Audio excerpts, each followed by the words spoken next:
Hello everyone, I'm Tamara Latta, joined by this guy named Nick Hamilton.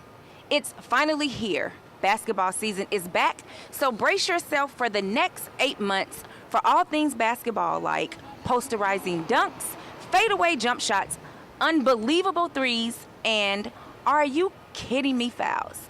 Nick, you were able to cover this team in the preseason. You covered their home opener. What's your take on this team? Well, you have to look at what they've done in the preseason. The second unit was really trying to gel. 9 new guys. They're trying to do it all. Finally, to get home to the regular season, and they look a lot better. The second unit is really starting to come alive, and Doc Rivers even praised them for coming alive and really finding the system and finding their roles within the system. So when you look at that, it's going to be crucial to set the tempo in the beginning of the season as well as down the stretch as they go off to the playoff run. Because I'm telling you now, it's 50 to get in the Western Conference. It's not going to be easy. So the Clippers have to click on all cylinders.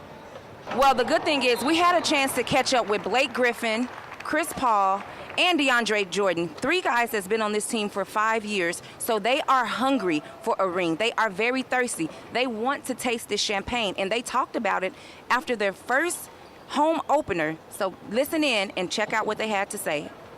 I think we all just sort of have a different mentality going into every game, and especially me, Blake, and DJ. We probably talk more now than we ever have before as far as game plan and just how we want to go into every game and how we just want to stay cool.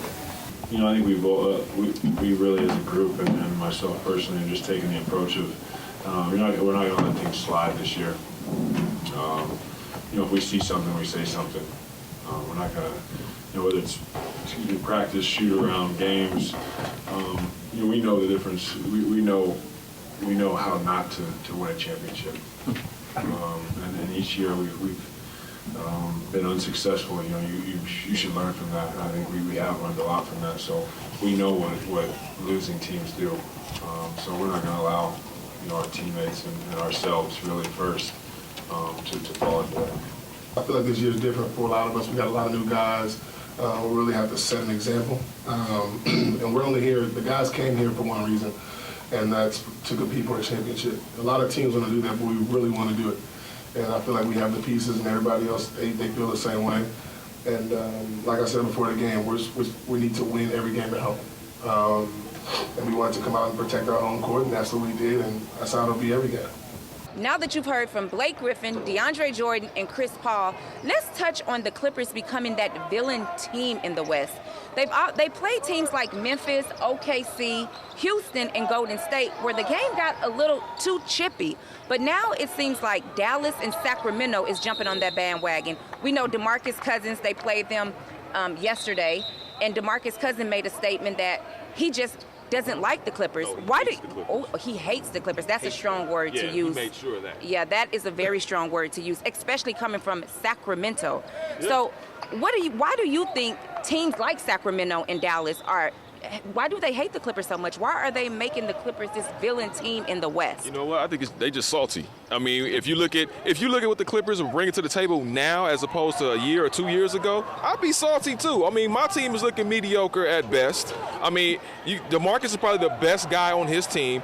Dallas has probably Dirk and maybe Wes Matthews when he comes back healthy.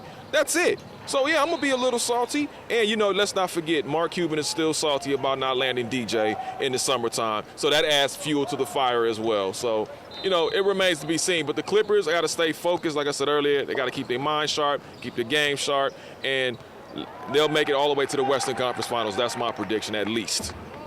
All right, guys, time is running out, so we're going to have to leave you guys right here. But we will be back. Check us out, because we will have all your Clippers exclusive coverage, exclusive interviews, exclusive updates, all coming from the Rebel Media Group. I'm Tamara Latta, joined by Nick Hamilton, and goodbye until next time.